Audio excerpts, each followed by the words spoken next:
예를 들어서 단독주택이나 아파트에서 무슨 슈퍼마켓 해도 되나요? 뭐 미용실이나 아니면은 슈퍼마켓이나 이런 거 뭐 태권도장 뭐 이런 거 하고 이런 거면 되나요? 안 되나요? 안 되죠. 영리행위를 못 해요. 단독주택이나 공동주택 거기서 무슨 매장을 차린다거나 장사를 하면 안 돼요. 그런데 경우에 따라서는 그 되는 게 있어요. 뭐냐면은 가정보육시설, 놀이방이에요. 여러분 아파트에 놀이방 막 하는 거 봤어요? 봤죠? 그게 뭐냐면은 놀이방은 해도 된단 말이죠. 단독주택이건 공동주택이건. 예, 가정보육시설, 놀이방 해도 됩니다. 공동생활가정, 이거는 장애인을 돌보는 시설입니다. 장애인 그 아동을 둔 부모들이 장애인들을 맡기고 출근할 수 있도록 장애인을 돌보는 시설이 공동생활가정입니다. 지역아동센터라는 거는 방과 후 아이들 학교 갔다 와서 뭐 학원도 가야 되고 하는데 부모들은 아직 퇴근을 안 했고 이랬을 때는 지역아동센터에서 아이들을 돌봐주면서 밥도 주고 공부도 시키고 이게 이제 지역아동센터예요. 방과 후반이다 이렇게 생각하면 돼요.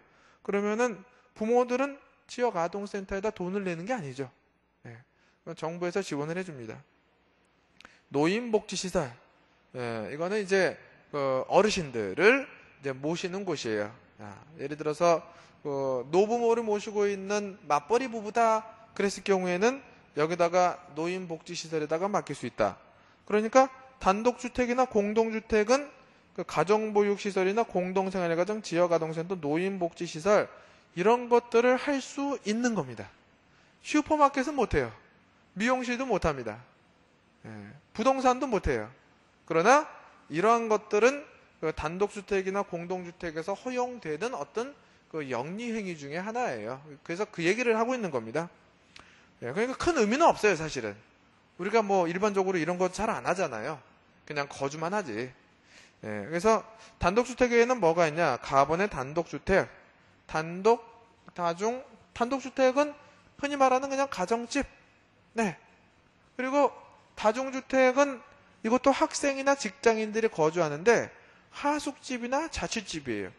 자, 학교나 직장 근처에 직장인이나 학생을 유치해서 월세를 받고 하숙이나 자취를 놓는 집 있죠. 그게 바로 다중주택입니다. 그러나 이 다중주택도 사람이 많이 살지만 이 다자가 많이 사니까 뭐 공동 아니냐? 예, 단독주택입니다. 다가구 이것도 다자가 붙었으니까 많이 다자니까 공동주택이 아니냐? 이게 단독주택에 속해요. 요거는 이제 다가구는 세입자들이 살고 있죠. 세입자. 네. 다가구는 이런 거예요. 그러니까 그 꼭대기층에 이제 주인이 이제 그 크게 터서 넓게 살고 있고 나머지는 전부 세입자. 뭐 이런 거 있죠. 그럼 내가 다가구를 구한다. 난 다가구에 살고 싶습니다. 그럼 다가구를 1동 예를 들어서 뭐 1호 101호만 사고 싶다. 102호는 안 산다. 101호만 내가 구입을 하자. 그거는 안 돼요. 여기는 이제 파는 건 아니에요. 다가구는. 다가구를 사고 싶으면은 통째로 다 사야 됩니다. 그래서 이거를 우리가 구분 소유권이다 그러는데요. 보세요. 다중이나 다가구는요. 이렇게 여러 집이 있어도요. 요거 하나만 딱 구입을 하겠다. 이거 하나만 등기를 해가지고 내가 구입을 하겠다. 그게 되지를 않아요. 살려면 어떻게 해야 돼요? 건물 전체를 다 사야 됩니다. 건물 전체를. 아파트는 어떠나요? 뭐 동 하나를 다 사나요? 아파트 하나를? 그렇지 않죠. 그러니까 전부 다 수평이나 수직으로 구획돼 가지고 그 101호면 101호만 딱 구매를 할 수 있죠. 그죠? 근데 이거는 다중이나 다가구는 그게 안 돼요. 그래서 이거는 구분 소유권이 없다. 구분해서 소유할 수 없다. 안 살라면 말고 살라면 다 살아. 네. 쪼개서 살 수가 없다. 쪼개서 팔 수도 없다. 쪼개서 증여할 수도 없다. 그래서 단독주택이라는 거는 쉽게 말하면은 집주인이 하나면은 단독주택이요. 집주인이 여러 사람이면 공동주택입니다. 자, 공동주택 보세요. 101동이 있어요. 또는 연립주택에 가동, 나동이 있어요. 예를 들어서 연립주택 가동에 집주인이 한 사람인가요? 여러 사람인가요? 여러 사람이죠? 그죠? 그래서 공동주택이고, 단독주택은 사람이 몇 사람이 살건 간에 집주인이 한 사람이에요, 전부 다. 그래서 구분 소유권이 없다. 그래서 시험에 잘 나오죠. 구분 소유권이 있는 것은 없는 것은. 예. 공관.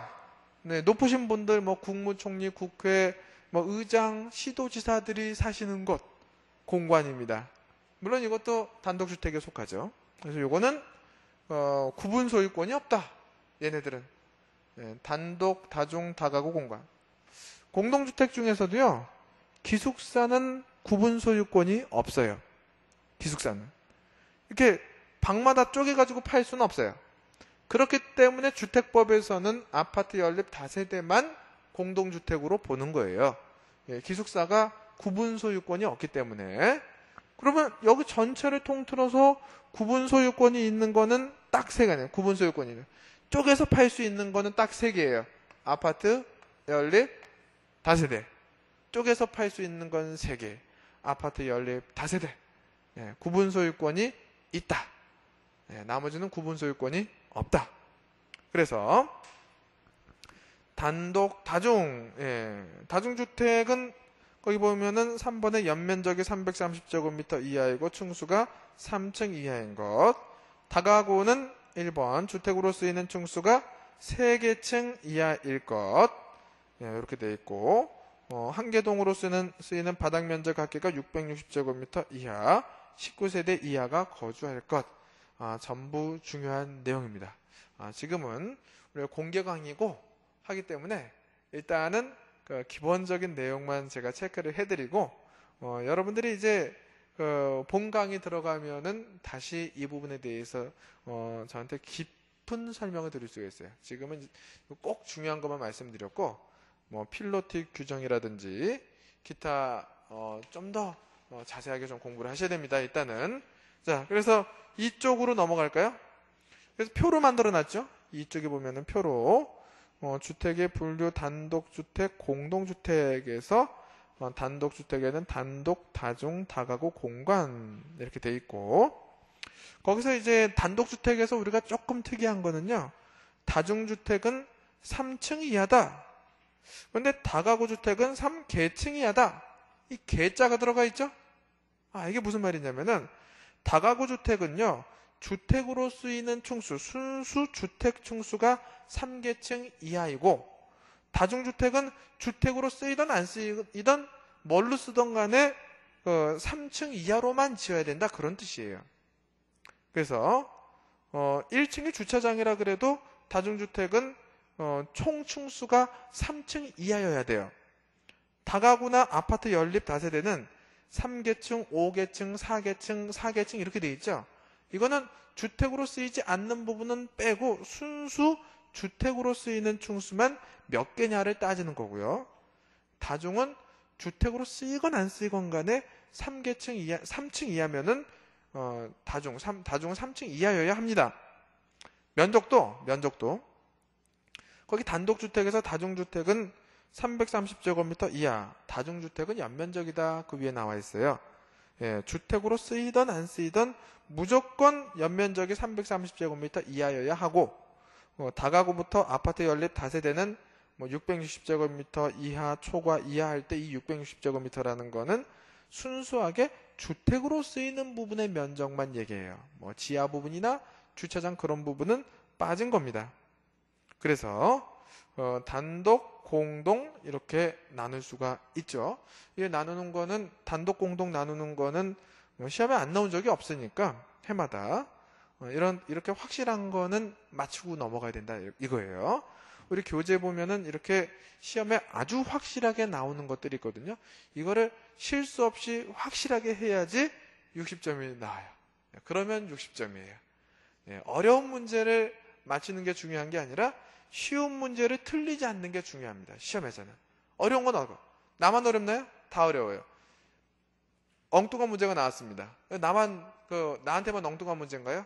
모든 사람에게 엉뚱한 문제입니다. 그 엉뚱한 문제는. 엉뚱한 문제 때문에 10분 이상 끌 필요가 없어요. 그건 어떻게 해요? 과감하게 찍나요? 네.